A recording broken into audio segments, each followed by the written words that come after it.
just when I thought Gen Z couldn't get any more awesome, you guys managed to shatter my expectations once again. You see, quiet quitting was pretty cool. It was an alright solution to deal with the sheer toxicity of the modern workplace and the entitlement of these snowflake employers who expect maximum effort for minimum wages. But it turns out we can do better than that. Why go quietly into the night when you can loudly take the fight to these entitled snowflake employers? Gen Z just evolved quiet quitting into loud quitting. Look, Veronica, I'm gonna need you to stop telling everyone about loud quitting, okay? Wait, why? Because it's a danger to the company. Wait, but I think it's more dangerous to exploit and treat the employees that are the foundation and literal backbone of the business like they're disposable. Okay, well, did you know that this is costing the global economy trillions? No, well, maybe corporations should stop prioritizing profits at the expense of the people who generate them. Am I right? Okay, you need to stop saying, "Hey, yo, I quit! And I'm not putting in my 2 weeks. I want everybody to know. Also, CJ, you're the worst manager in existence." God, are you filming this? Sit down, sit down. Yes! Woo! Woo! I'm so proud. Gen Z has often been ridiculed by delusional boomer farts for being the quote-unquote TikTok generation. Unfortunately for them, their inability to understand TikTok and modern technology as a whole has now really come back to bite them in the ass. You see, employers have been abusing people and treating them like trash since forever. And in the past, they generally could get away with this. Unfortunately, though, they messed with the wrong generation. Gen Z, being the most social media savvy generation, have figured out that in this day and age, anything and everything can be recorded.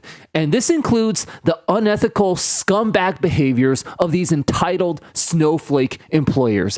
And they're putting them on blast for millions and millions of people to see. Hey, Hamza. Yeah, no, good morning. How are you? Good, how you going? Good. Yeah, I just want to give you a call and let you know I want to give in my 2 weeks today. Okay. And yeah, that's pretty much it. Okay. Can I ask why? Or? Oh yeah, I'm just gonna basically work on my own startup company that started full time now. So I think it's the time now for me to just take the chance and go for it.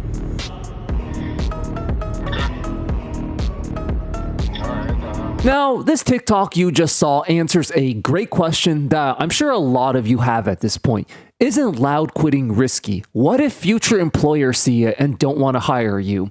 The thing is, it's only risky if they were ever going to even hire you in the first place. I mean, we all know with how crap the job market is and the fact that employers are specifically going out of their way to refuse to hire Gen Z workers. I mean, what even is the risk here? What, that you won't be able to get a job that you were never even going to get in the first place? I mean, it's like saying, hey, maybe you shouldn't make a video that bashes the lottery, because what if the company that organizes the lottery sees it and doesn't want to let you participate? It's like, dude, I was never going to win the goddamn lottery in the first place. Now, this also provides great insight into something a lot of you have been asking for, which is solutions. We all know modern 9-to-5 jobs are BS, but what should you do instead? In my opinion, you should just chase your dreams, whatever that may be. Start your own business, become a YouTube or TikTok influencer, freelance and move abroad where the living expenses are much cheaper. Yeah, it's hard statistically to make it this way, but it's statistically just as hard to get a normal 9-to-5 job now too. So if you're going to be faced with long odds either way, might as well go for what's going to make you happy and pay you enough to eventually escape this BS system. Instead of trying to play this rigged game and participate in this broken system, go out and change the game. Start your own businesses and build a better world instead. It's not going to be easy, but if I have faith in anyone to do it, it's Gen Z. Now, at this point, you might be wondering, loud quitting sounds cool and all, but has this actually worked? Has this made any practical real life difference? The answer is actually yes.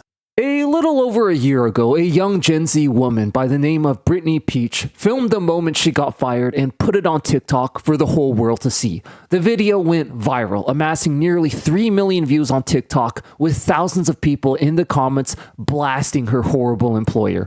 The fallout and public perception of the company got so bad that the CEO was forced to go on Twitter and publicly apologize. By the way, it was the most horrible, pathetic, PR-generated attempt to amend their image ever. I mean, this guy literally tried to compare the situation to Chris Paul not being a good fit for the Phoenix Suns. And as someone who has actually played ball overseas, this dumbass CEO doesn't even understand basketball. And they say these CEOs deserve their success because they have higher IQs and they're smarter than the rest of us. Yeah, this guy single-handedly disproved that notion in one pathetic attempt of a sports analogy. 3 days ago, on Friday, I quit my job. I did this with no backup plan, amidst a recession, planning a wedding, and an out-of-state move. Now, I need you to know that I'm not a rash decision maker. I'm actually kind of the opposite. I'm kind of the person who thinks deeply, carefully about every little thing and has a backup plan for my backup plan's backup plan. This was definitely not a decision that I made in one day overnight, but this job was not serving me anymore, and I did what I had to do to put myself first. I woke up today with a weight off my chest, and I didn't totally understand what that meant until now. I thought it was kind of metaphoric, but man, is it real. For the first time in a long time, I feel stillness in my chest. There's no tightness, no elevated heartbeat, no struggle to breathe. I feel nothing. I just feel peace and silence, and I don't know what tomorrow's going to bring, but I invite you to come along for the ride.